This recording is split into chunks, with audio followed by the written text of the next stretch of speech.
Awesome. Thank you. Thank you, Ryan. I'm going to go ahead and share my screen. And I did threaten Ryan that if he gave too long an intro, he'd have to take over. So you did okay. I'm not going to make you take over at this point. So, all right.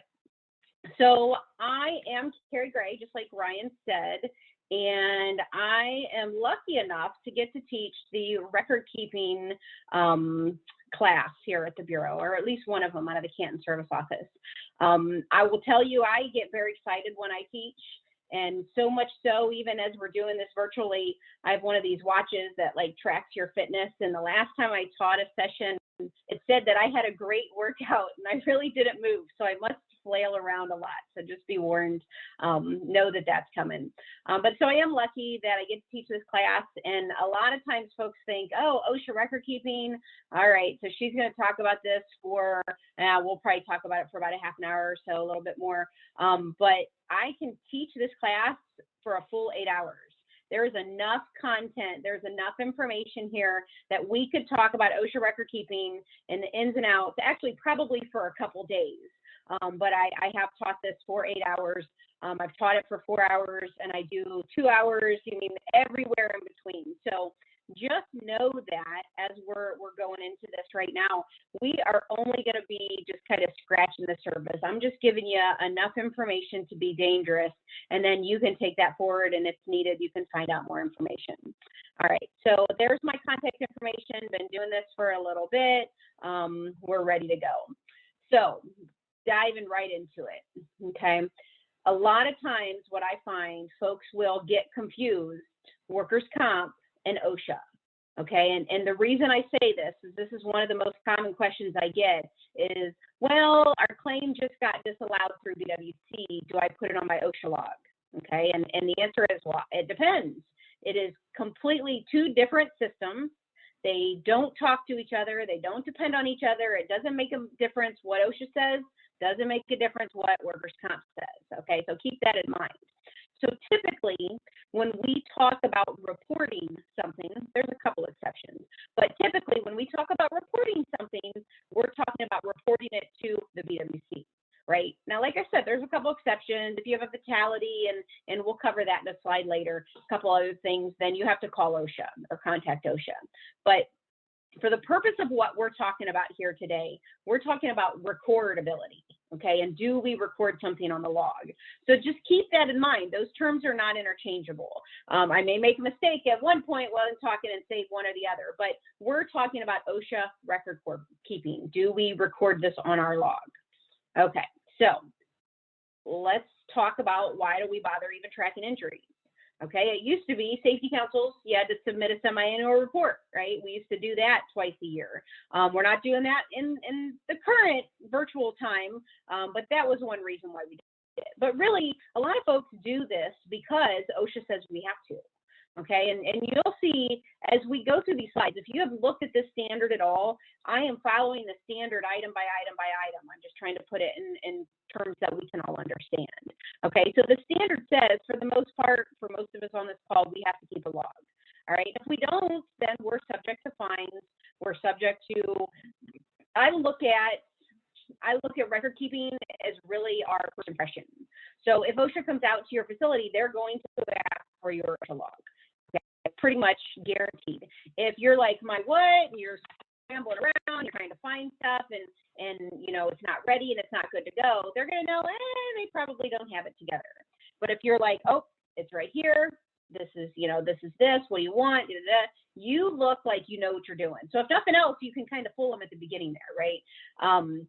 But we definitely it's something that we have to do. So it's another reason we do it.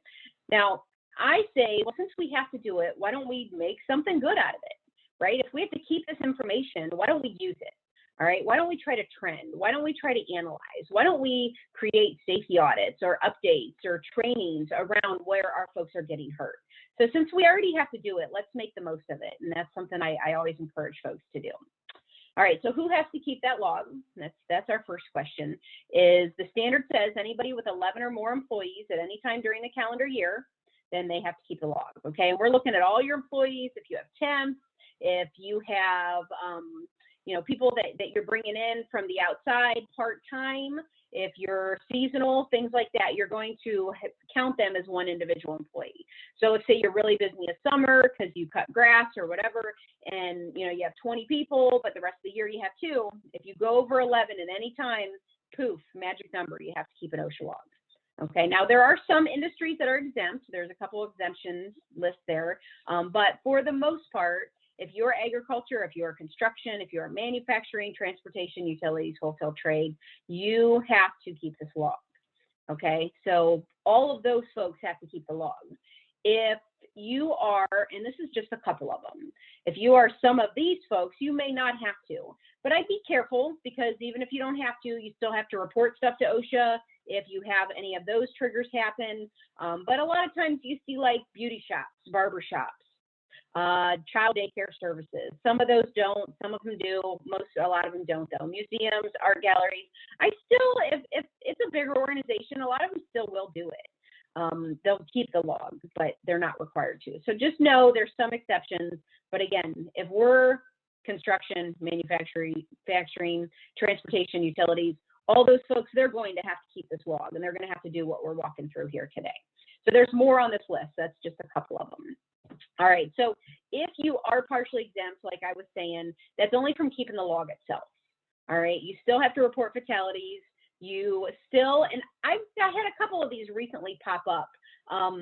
So the Bureau of Labor Statistics sends out requests to 200 to 400,000 employers across the whole country. Okay, and if you get one of these requests, you have to fill it out, regardless of size. So you may have to recreate the information if you were to be an exempt. I don't know if anybody here has gotten any of those. A lot of times, by the time folks will ask me about it, they'll send me their second request. Here's the second request from the Bureau of Labor Statistics asking for this information for 2020. My response is very quickly, send them that information, because the third request shows up with an OSHA officer on your front steps. Okay, and I learned that accidentally from experience because an address had changed and we got it at the wrong place. So if you get one of those, fill it out. A lot of times folks are a little leery of that, but you can always, send me an email if you have something like that and you're not sure what to do with it. I can walk you through it. All right. So the $1 million question, and this is really, hopefully why you're here, just to figure out, in a nutshell, how do I tell if an incident goes on my OSHA log? Okay, now the thing to keep in mind is this PowerPoint and a cheat sheet, or what I call a cheat sheet, was sent out. And the cheat sheet has a list of, it has a bunch of things on it. It has a list of the decision-making tree. Oh, look at me, lucky. Okay, it has a list of the decision-making tree, which looks basically like this. Okay, it's a little bit smaller and it has a line around it, and it doesn't, it has a circle, I think, below it. I'm not sure if the one that I sent out did or not. But there's also some more information around exemptions and first aids and stuff like that. But it's always the sheet that if you call me and say, hey, I have this claim or this case, this injury, because we know it's different from workers' comp, and I'm trying to figure out how I put this on my log. So usually the first question I ask is, do you have your cheat sheet in front of you? I taught this to tens of thousands of people, and everybody gets this cheat sheet. So you have this cheat sheet now, or you will after the seminar today or after the session today. So we have this decision tree, and it tells us ultimately, does it go on our log or does it not go on our log? Okay, and we're ultimately asking these 5 questions.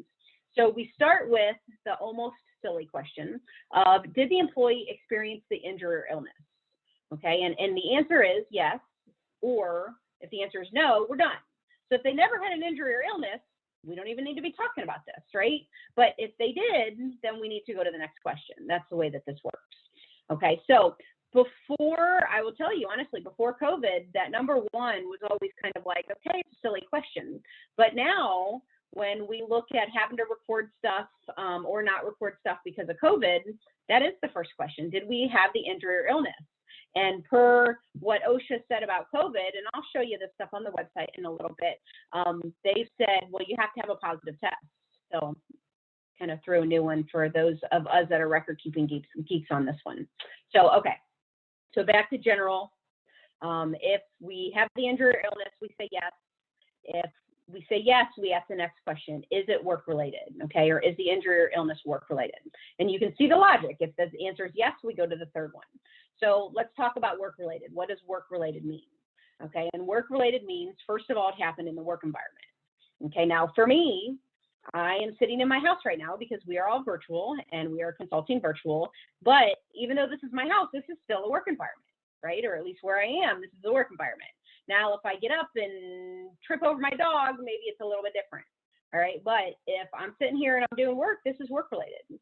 A lot of times I'll have this conversation, we'll all be sitting at a church or a banquet hall or something like that because we're at safety council. And even though you don't normally work there, you're there as a condition of your employment, all right? So that can be work-related. It can also include the vehicles, depending on if it's work-related for your travel, things like that. Safety Congress was mentioned.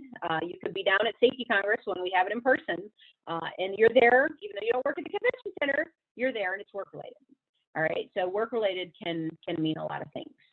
All right, so I have someone asking a chat, or that's, okay, no, that's from you, we're good.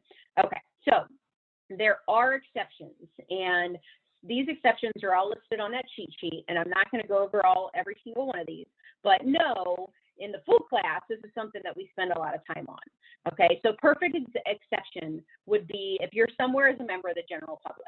All right, and I always use the zoo as an example. So if you go to the zoo or you work at the zoo, you're there and you're working, and of course, if you get hurt, it's work-related. But if you love the zoo so much, even though you work there and you go there later and doing something else separate, then it's not work-related, okay? So there's a condition of the general public. You're there as a condition of the general public. So there is a list. It's like 9 or 10 different exceptions.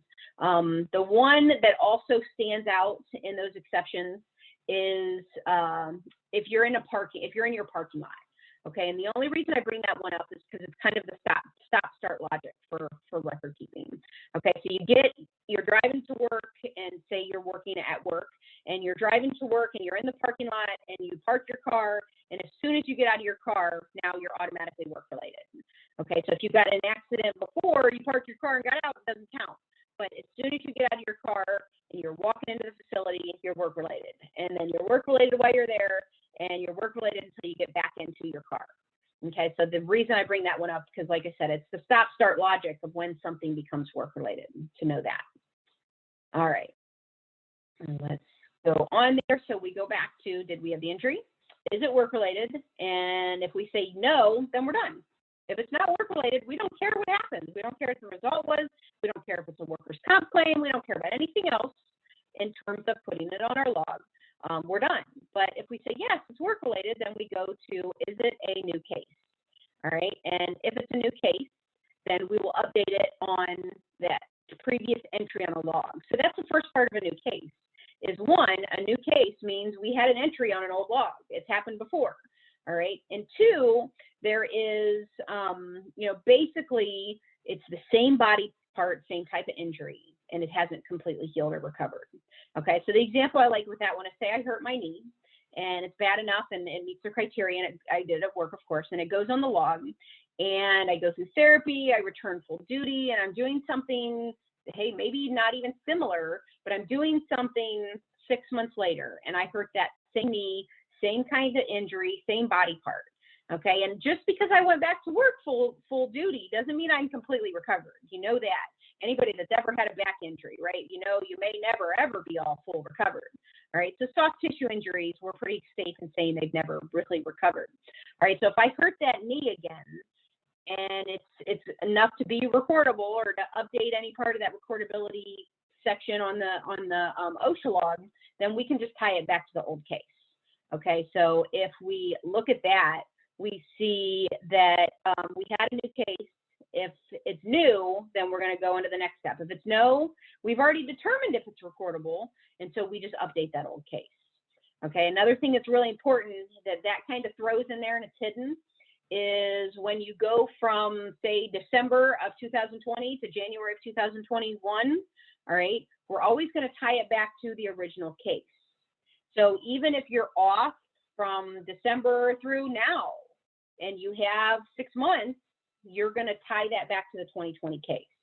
Okay, so you never re-enter that injury if it's a carryover or if you can tie it back to an old case too. So keep that one in mind. All right, so we said we had the injury. We said it's work-related. We said that it is a new case. So we go on to the next part of, does it meet OSHA's general recording criteria? Okay, and well, what the heck does general recording criteria mean? All right, I swear my watch just said I'm in a great workout right now. There we go. All right, so what does general recording criteria mean? General recording criteria means one of these things. Okay, it says that we had a fatality. It says that we have days away from work. It says that we had a job restriction, and we'll define all these, don't worry. It says that we have medical treatment beyond first aid. It says that we had a loss of consciousness and or significant injury or illness as diagnosed by a doctor, basically. Okay, so walk through these. A fatality is a fatality, obviously, right? If it's work-related and you have a fatality, even if it's way later, then you have to put that or update the log if you do have a fatality. Looking next at days away. Okay, so days away, again, we're different from workers' comp, right? We said that. So we're not gonna, go with what workers' comp says is a lost time claim. We're going with what OSHA says, and OSHA says one or more day, not including the day of the injury. So if, let's see, today is Wednesday, and I get hurt today, and the doctor says I'm off until Monday, we're not gonna count today, right? We're gonna count Thursday, Friday, Saturday, Sunday, and I'm coming back Monday, so I have 4 days. All right, and that goes to the next one as we count calendar days. All right, and don't get too worried about that because once you have a case with 1 day, the damage is done. As terrible as that sounds, OSHA doesn't really look at number of days away. It looks at number of cases with days away. So once you have one, it's as bad as technically 180 if you're looking at it that way. The 180 though is nice and you can cap it. So you have someone off that's off, or someone that's off for more than 6 months, you can just stop counting and you can just throw it in there. Folks get really worried about the number of days. And I say you want to be as accurate as possible, but don't lose sleep over it, okay? It's more important to determine, does it go on the log or not? Am I entering it correctly on the log or not? And make it to the best of your ability right for the number of days. Now, when we say 180 cap, we're talking restrictions and days away. That can be a combined number, so keep that in mind. The last part I always like to add on this is it's days away as told by a doctor. Okay, so if I hurt myself today and the doctor says, oh no, she can come back tomorrow, but I say, oh no, I don't feel like it and I've got some sick time, I can use it. That is not a days away. It has to be the doctor has to have put somebody off. Okay, so keep that one in mind as we go. All right, so restricted case, very similar. So remember, we said fatality, days away, or restricted. So if we have a restriction, again, as usually prescribed by a doctor, it's not counting the original day of the injury or illness. It's 1 or more day, and it's a restricted case. And when we talk about what does restriction mean, we're basically saying we're preventing them from doing their routine job functions. OSHA went on and they've described routine job functions as something that happens once a week or more.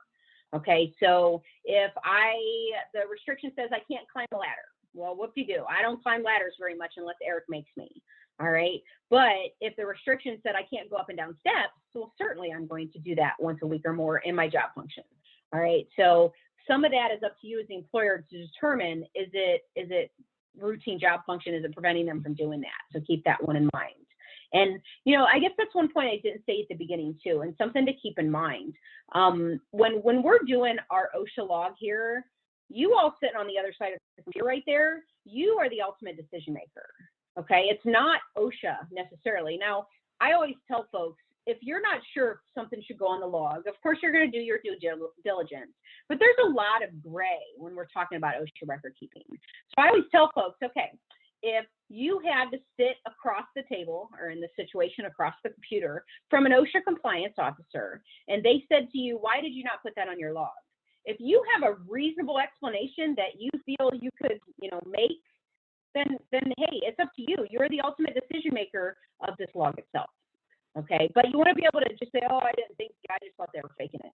Well, that doesn't really fly, right? Like OSHA's not going to be okay with that. So keep that one in mind. But when it comes to things like routine job functions, sometimes you got to sit down and figure it out, or you got to figure out, oh, well, they don't really do this that much. And is it more than once a week? And, you know, I mean, there can be some questions around it. So keep that one in mind as you're going through this.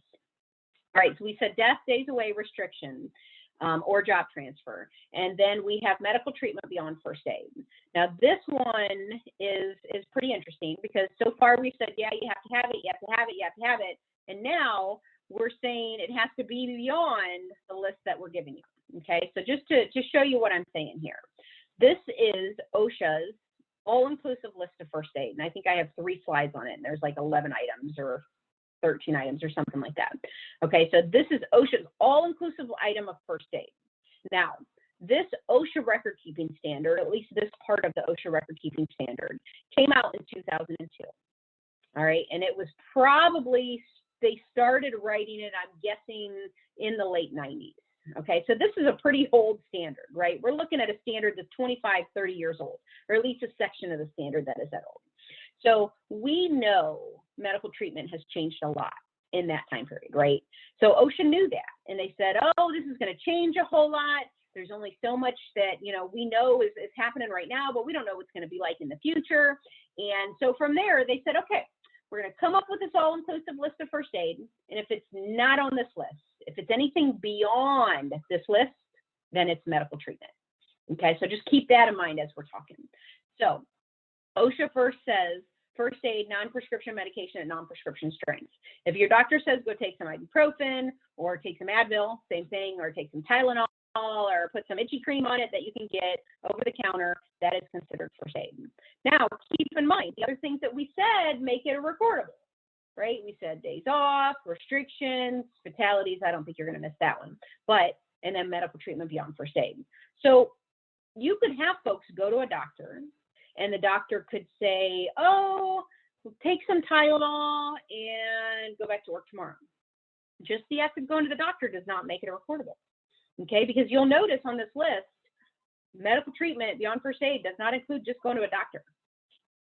It's what the doctor actually does. Okay, so non-prescription medication, non-prescription strength. The non-prescription strength part is important. Tetanus, that is considered first aid. I don't know about you, but I'm not giving myself a tetanus shot, but it's still considered first aid. Cleaning, flushing, soaking of wounds. Using, okay, this second from the bottom one there makes a difference between wound closures and wound coverings. So wound coverings like Band-Aids, they said butterflies, gauze, anything like that, that is first aid. Anytime you have to close it, like stitches, staples, medical grade super glue, things like that, then that becomes medical treatment. Hot or cold therapy, those are considered first aid. Non-rigid means of support, so like an ACE bandage, that would be a first aid. But as soon as they give you like one of those wrist splints that has a rigid structure, then that is medical treatment.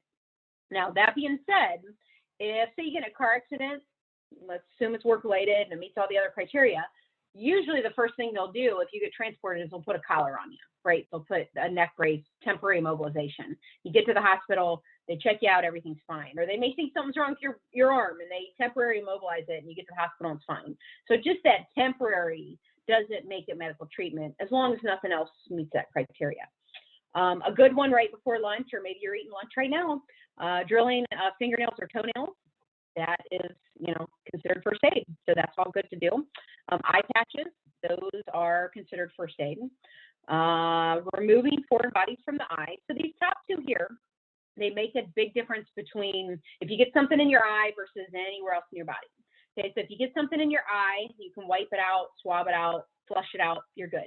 But if you have to extract it, then that is considered medical treatment. Whereas if I get a splinter in my arm and I can't get it out with a credit card trick or whatever, I'm going to have to extract it. Well, that is not. So it does give you some differentiation between that one. Finger guards, massages, or drinking fluids. Those are all considered first aid. All right, so to clarify, work restrictions. Employee is not required to lift more than 5 pounds on his job. The doctor writes a restriction that the employee should not lift more than 5 pounds. From what I understood you say, I would not need to count those days. Okay, so as long as his job doesn't lift more than 5 pounds, even if the doctor says it's a restriction, that doesn't meet the criteria. You're exactly right. So just like if my doctor said, I can't lift 50 pounds, he'd probably say that, all right? Well, I'm not lifting 50 pounds, so it's not a restriction. Okay, so a lot of it comes down to what their routine job functions are. Good question. Good way to reinforce that one. Awesome. Okay.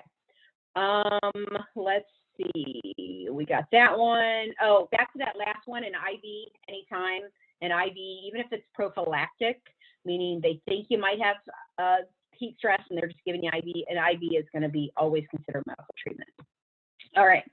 So remember, we said fatalities, days, lost days, restricted days, medical treatment beyond first aid, and then there's loss of consciousness. Any loss of consciousness that's work-related should go in your log.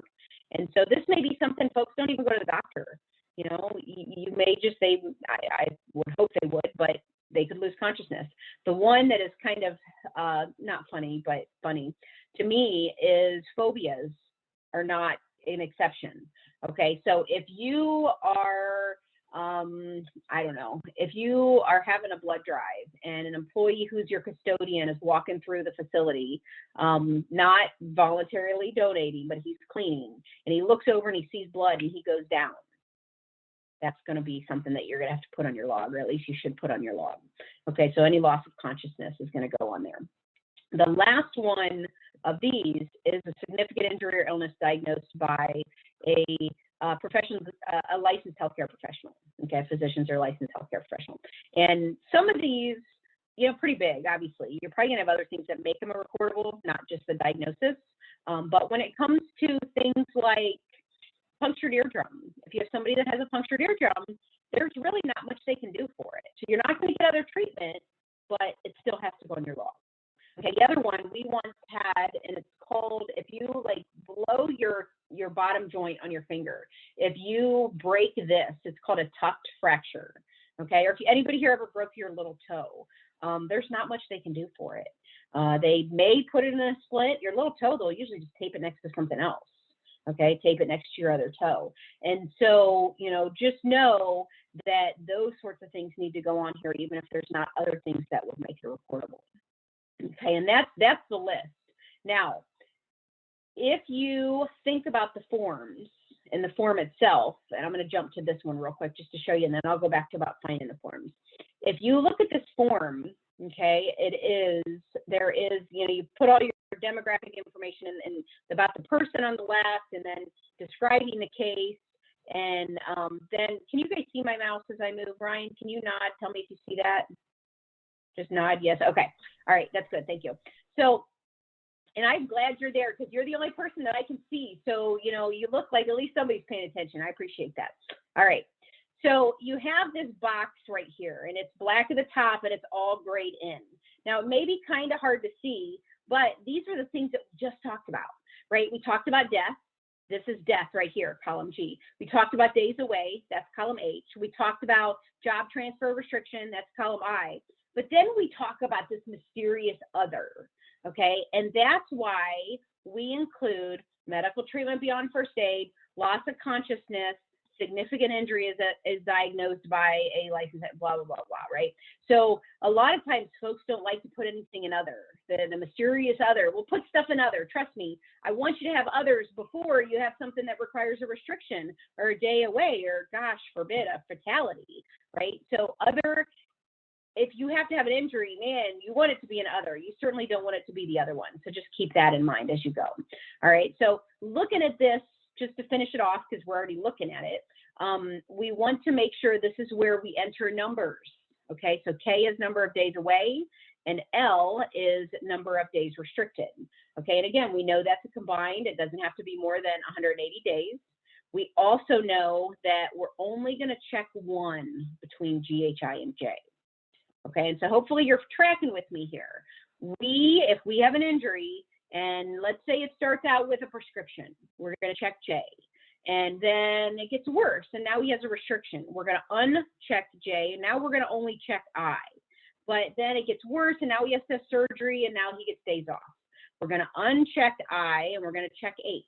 Okay, and the reason that that is so important, and that is probably the most important thing that I could say here, is check only one. Okay, and the reason that's so important is because when OSHA or US or anybody else figures out our injury rates, they're looking at our totals down here. Okay, and your total, like say you have 5 entries, your totals down here need to equal 5. Okay, and that's really important because otherwise you're giving yourself more injuries than you actually had. All right, how do you record the, great question. And I was going right there, John, so great question. Okay, so if we have somebody that has, they do a hearing test, and the hearing test shows that they have shifts, and you have to enter that onto the log. For the most part, you're not missing days, you're not restricted or transferred. We're going to record that as another, okay? So we're going to put it in column J there. And then if we look over here, we have injury, skin disorder, I only know this, I can't even say it, it's kind of very, a respiratory illness, poisoning, hearing loss, and all others. Okay, so in this case, we're going to check hearing loss, column 5. So we're going to have it in the J. We're not going to have days in K and L, and we're going to have that. Okay, and usually, you know, you may, if you transfer them to a different department, usually you don't. You just work on your protection, right? But if you're going to do that, then maybe you would record that under I. But everyone I've ever seen, they mark it as a J. It's an other. And that's, again, why it's other, because it's something else, for sure. Good question. Awesome. Okay. So back to this. So where do we find this information? Okay, and that's really important. Hopefully, every single person here has been on OSHA's website. If not, you got some homework. All right, OSHA.gov, that's it. Go to OSHA.gov, go to their website, and let's see if I can do this. So we're going to work through this one. All right, so when you get onto OSHA's website, it's going to possibly look like this. Okay, and the reason I say this, and the reason I left this on here, and usually you just click the X, or if you don't get quick takes, put your email address in there because you want quick takes. A lot of times folks will say, well, how do you know that this is coming down the road from OSHA? It's because of quick takes. It's a free newsletter. Trust me, they do not track you. They're not going to do anything like that. Don't worry about it. Just get on that newsletter. It's very helpful. All right, so I would enter that or I would close that. Now, if we're on the front page of OSHA's website, one of the things that almost always stays is this A to Z index, okay? Everything else on OSHA's website, I swear, I've been doing this long enough, it's always, they hide it, or it's moved, or it's different, or they're updating, or whatever. But this A to Z index is pretty constantly there, so that's really good. And just like we're going to do some logic here, we're going to jump to R for record keeping. You can see the links that I use a lot, right? They're a little red there. You're going to go to record keeping. And I always just scroll right down to the bottom because here's all the stuff that I need. So I can see the regulatory text. There's this really, really cool thing called Q&A search. And if you ask me a question and I don't know the answer to it, I go here a lot of times and see what has been put out there. And I've submitted a lot of these. So, I mean, there's thousands. I haven't submitted all those, trust me. But I've submitted a lot. There's also letters of interpretation. And then, believe it or not, the federal registry. So if you have like insomnia issues, read any federal registry because they are tough reads, but they give you so much information and so much background and all that. But I'm definitely not suggesting to jump that far into it because, you know, then you become a crazy record keeping person, trust me. All right. So the other thing that you can find on here or on the other one is you can find the forms. And you can download them, Excel version, PDF, fillable version, all sorts of stuff.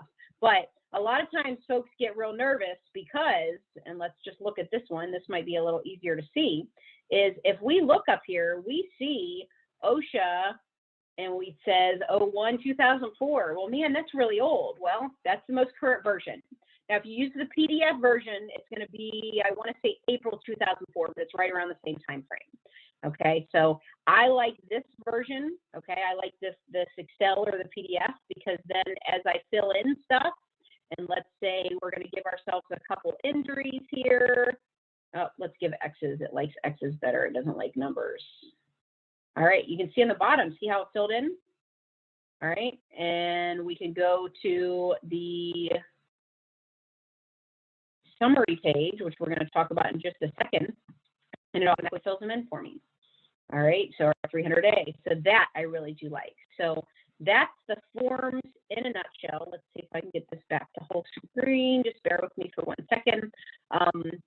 But while I'm waiting for this, or while I'm pulling this up, the summary, which is the next place that I'm going to go, is, here we go. All right, so we talked about that. There we go. There's the summary. All right, so the summary is something that we're going to fill out. We're going to make sure that we post this every year from February 1st to April 30th. And then this information, for a lot of us, we're going to have to submit to OSHA. Talk about that one in just a second. Okay. Now, this should be signed by the highest ranking official at your company. That is not me. That was never me. If I was the safety person anywhere, that is never me. This is CEO, CFO, COO, C-suite, whatever. Something that is not the safety person typically. I've mentioned this a couple times. If you have a fatality or a catastrophe, which is one or more individual getting hospitalized for treatment, then you have to call OSHA. You have to report that to OSHA. A fatality, you have 8 hours.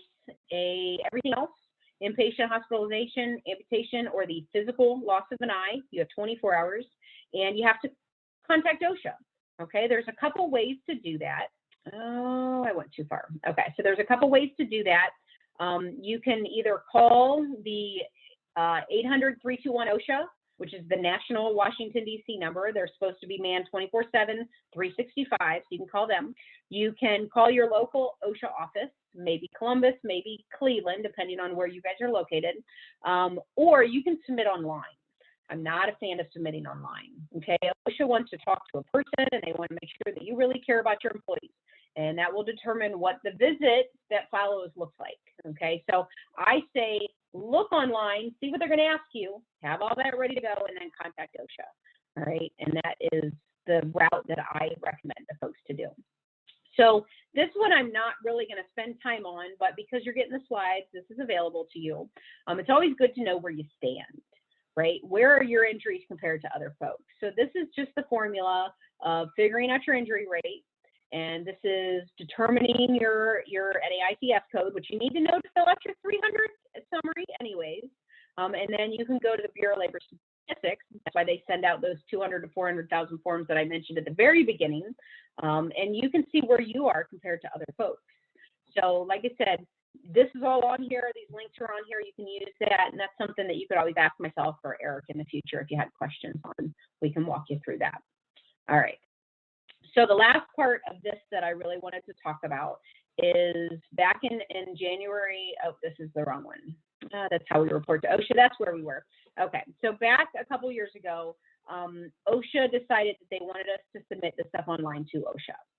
All right. So that being said, that's been going on for a couple of years now. And folks always want to know, well, why did OSHA say that? And OSHA is going off of behavioral economic philosophies that something like that is going to nudge employees into being safer. Okay, now they also recognize it may nudge employees to not be honest, and I'll show you what they did with that one. But just know that OSHA is requiring most, not all, employers to submit their stuff to OSHA now. Okay, so this is now due every year, March 2nd. Now, I will tell you about, a month and a half ago, right, wherever we're, depending on, I don't even know the date, somewhere like a month and a half ago when this was due, the system was down for like 4 days. All right, so if you got yours in on time, you're lucky, but they didn't hold it against anybody. And I believe they're still accepting submissions because normally right after that date, they shut it off. So if you didn't do it and you're sitting there and you're like, oh, crap, what am I going to do? Well, you can still submit it to the best of my knowledge. And if you can't and it's closed, then wait till next year. You know, don't worry about it. Just submitting it is not a red flag because you didn't submit it the year before. Folks always get worried about that. I've even had some conversations with OSHA about this, and they get it. You know, a lot of times you say, oh, I went to the seminar and I learned about it, and then I submitted it the next time I could. They're okay with that. So just, know that going forward. So March 2nd. So 2021, March 2nd for the 2020 year. All right, so who has to do it? It's all establishments, and we'll define establishment in a minute, that has 250 or more employees, or if you have 20 to 249 employees, some high-risk industries, okay? And you just have to submit summary information. It's not the summary, it's just the information from the summary. Now, when we say high-risk industries, there are 66 that fall into that group, It's pretty much all manufacturing, all of construction, all of wholesale, trade, warehousing, most stores, transportation, and most medical. Okay, but if you are kind of not one of those really strongly, then you need to look at the list and see if you fall on that list. Okay, now I said I define establishment. It's a single physical location, but it can be a campus or a complex. Okay, so when I was at GE, we had thousands of establishments. All right, and say you're a nursing home and you have three different cities, then you're going to submit 3 different reports, and you should have 3 different logs. Okay, so just kind of keep that. You can keep them all in one place, but you should have 3 different logs. And basically, you can submit them for all of them. Individual people can submit them for separate ones, whatever it looks like. There's no wrong there. Okay, so I said, OSHA kind of said, well, folks might maybe fib on these since we're forcing them to do something and make it public. One, OSHA says you can't discriminate against your employees for reporting an injury or illness. They've always said that, but with this change to the federal registry, they actually have some teeth to it. So they can cite folks if you discriminate to your folks for having an injury or illness. You can't retaliate. You have to make sure they're trained that they have the right to report injury and illnesses and how they do that. That's on your OSHA poster, which everybody should have posted. They also said there's, be careful around drug testing. They saw that drug testing in some ways can discourage folks from doing accident reports or from reporting accidents. And so they're saying drug testing can't be retaliatorial. Okay, and basically, if you do belong to the BWC drug test or drug-free workplace, then don't worry about this part. But if you don't, just make sure when you're doing drug testing, it could have contributed, drugs and alcohol could have contributed to the accident. Okay, so I always give the example, if I'm sitting here or I'm in my office and all of a sudden the ceiling, busts down on me and I did nothing. It's not like I was the plumber. It's not like I hung the ceiling. It just fell on me. Well, probably not contributed to drugs or alcohol. However, if I hung the ceiling or I was messing with the ceiling, then that could be a situation. Okay, so good question. Another one from John. If an employee has a heart attack while at work and eventually dies, report this to OSHA. And the answer is, this is kind of a unique one, but the answer is yes. You want to report fatal heart attacks to OSHA, regardless of circumstances, even if they have all these other pre-existing conditions. And then OSHA will work with the coroners or the doctor and determine that it was or wasn't work-related and then investigate it. So they won't come out right away on that. But yeah, any fatal heart attack, you want to report it to OSHA, even if it is later. I believe the fatality requirements is 30 days. So if it's past the 30 days, technically, I guess you wouldn't have to, but they're not going to investigate that. They're too busy anyways. But yeah, you definitely want to report that. Now, if it's not a fatal heart attack and you don't believe it's work-related, but they get hospitalized, it's kind of that gray area. Now, if they don't get hospitalized, it doesn't matter. You don't have to report it. But good question. Hopefully that answered it, John. If not, shoot another thing in the chat. That would be helpful. The other thing that OSHA says is you can't use incentive programs to disincentivize people to report injuries. So you don't want to have an incentive program that says, oh, I give everybody $500 if nobody has injuries. Because then when Ryan has an injury, I'm going to get mad and go after him because then I don't get my $500. So you got to be real careful with incentive programs. And this, again, gave OSHA teeth to deal with that. Okay, so when you get onto OSHA's website, I showed you earlier, you'll end up on a page that looks like this, the injury tracking application. You hit that red button up on the right-hand side on the top, and it'll take you into, and I can't show you any further than this because I don't have an account to enter. So if anybody's entering this and wants to take a bunch of screenshots for me and then send it to me, I'll use it in my presentations, I promise. But this is as far as I can get. This is the log on page where I hit that red button, so know that that's there. Okay, so additional resources. You have me always as a resource. You have Eric as a resource. We have a lot of classes. I'm even teaching virtual classes on OSHA record keeping right now. Not right now, obviously, but in this fun time. We have full day, half day. I do seminars for a lot of safety councils that are a lot more in depth than this. But again, this is a good scratching the surface, figure out where you want to go. The other thing is, like I said, you can call me, you can email me, you can call OSHA. So a lot of times, and that's like, oh my gosh, no, it's not that. You can call OSHA. They have somebody that has to answer the phones. One of their compliance officers every day is the lucky person to sit. Well, I don't know if they sit in the office or if they do it from home now, but they have to answer phones, and they'll answer questions like that. You can look on that Q&A search that I showed you. You know, OSHA has a lot of those online resources, different things that you can do. So I am hitting 8 minutes until 12:30, so I think I'm pretty good on time. For those of you that know me, I could talk about this for 8 hours. That would be very easy, trust me. There's a couple more slides, so if you download the presentation, you'll see a couple common mistakes, which I've addressed all those as we went, but I like to use that as incentive for you to download the presentation so you can look at it later. So go ahead if you have questions in the chat. Let's see. Okay, there's information on COVID vaccination clinics from the chamber there for you. But if you have any questions, feel free to throw them in the chat. I do understand that questions on record keeping, it's kind of hard to put in the chat because they're like, you know, this long, we get it, but that's okay. I know, Lori, did you want to give them information on how they can download that? Are you going to send that out or what that looks like? How they can download what? The PowerPoint or the cheat sheet that I had sent? Sure, absolutely.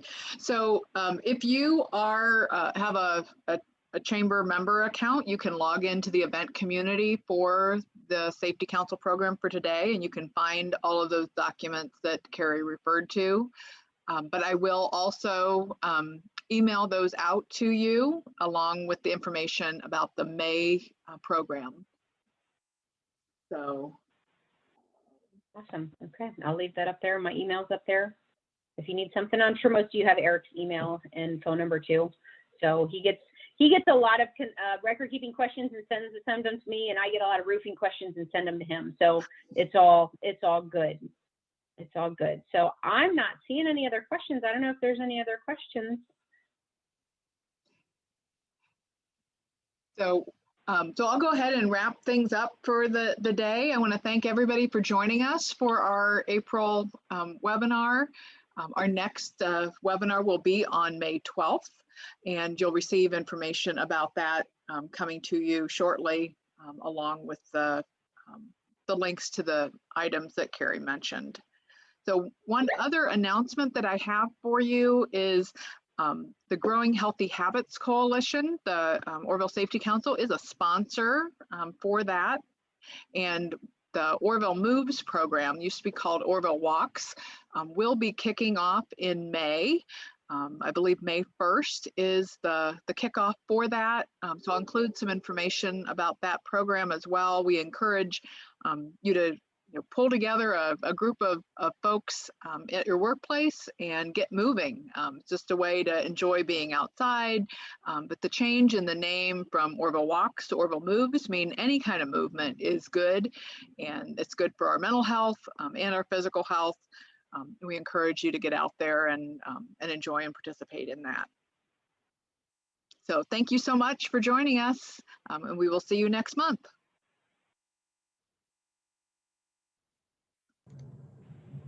Thank you, guys. Thanks, Carrie. Appreciate it. Thank you, Carrie. Appreciate it. Anytime.